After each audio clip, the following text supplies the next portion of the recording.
この動画を開いた新兵の諸君、ご視聴ありがとうございます。立体起動難しいですよね。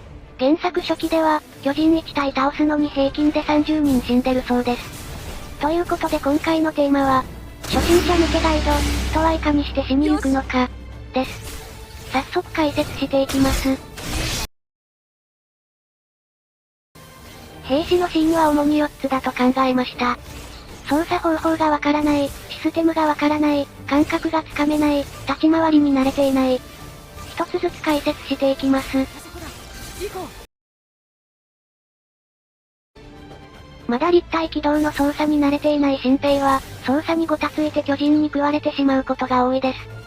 基本的な操作を解説します。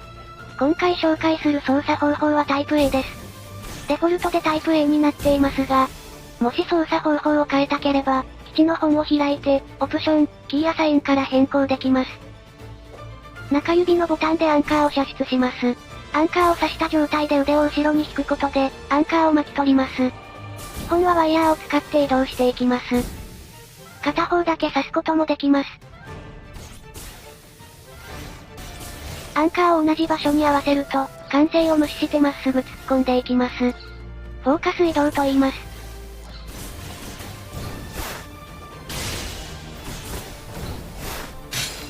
巨人と戦う際、刃が折れてしまうことがあります。その時は、A もしくは X ボタンで刃を捨てます。そして手を自分側に向けることで刃をつけることができます。ただ、刃をつけるときはわざわざ手を下に向けなくても、腰に近づけるだけで刃を装着できます。ちなみに刃は、汚ねえな、状態でも切ることができます。折れてても、手を近づければ一応攻撃できます。初心者が覚えておくべき操作はこんなところです。次はシステムを知らなかった場合です。新兵の動きを見て、これ知らなそうだなと思ったのは2つです。掴まれたら指を切る、その際のコツ。巨人の部位に近づいたらスローになる。まずは掴まれた時の対処法から説明していきます。巨人に掴まれるとこのようになるのですが、指を切って脱出します。この時、掴んでる方の手首を狙うと指を切りやすいです。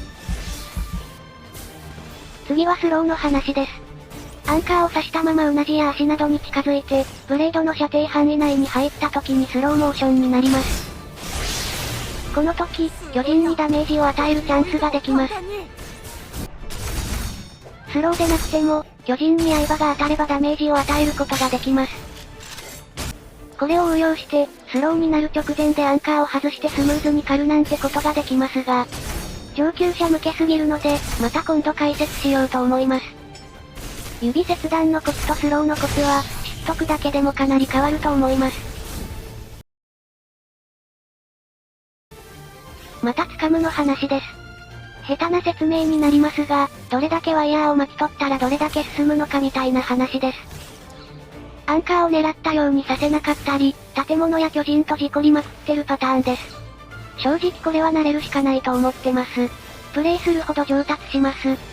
どうやったら慣れるかって話ですが、自分は建物にぶつからないように飛ぼうっていう美学みたいなのを持ってて、訓練モードで街を飛び回ったり川に沈んだりしてたら上達してました。巨人と対峙した時の立ち回りは3つあると思います。いきなりうなじを削ぐ、部位を切断した後、うなじを削ぐ、敵前逃亡。3つ目は無論資材に値しますが、1つ目と2つ目であればまだ慣れてなくて巨人と事故りまくってる新兵が多いと思います。これも正直慣れるしかないです。ここで一つコツなんですが、巨人の首にアンカーを刺して旋回する際、アンカーは片方だけ刺した方が回りやすいです。両方刺しても旋回できますが、慣性がつきにくくなってしまいます。いかがでしたか？今回の教えをまとめます。